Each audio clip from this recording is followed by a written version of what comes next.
Hey, what's up guys? The manufacturer sent me this replacement filter hose for free so I can open it up and let you know what I think about it.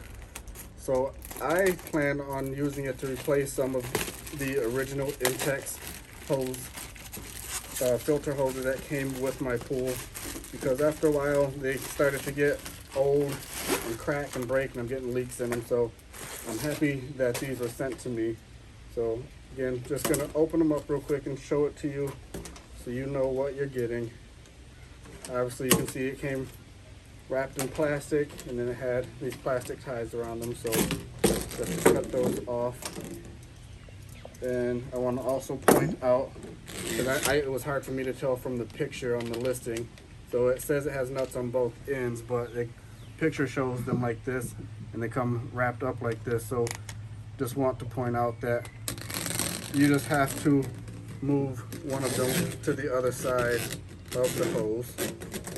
So wrap that all the way around. Again, this is almost a 10-foot hose. I think it was listed at 9.8 feet. So just a quick look here inside so you can see the threads, and I also hold this other one next to it sideways so you can see the grip on the nut itself.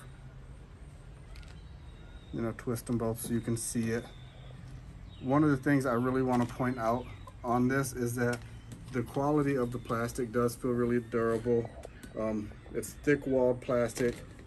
I'm gonna just kind of flex them a little bit so you can see how much stress I can put on those. Like, I'm really pulling on them. They're not breaking or cracking.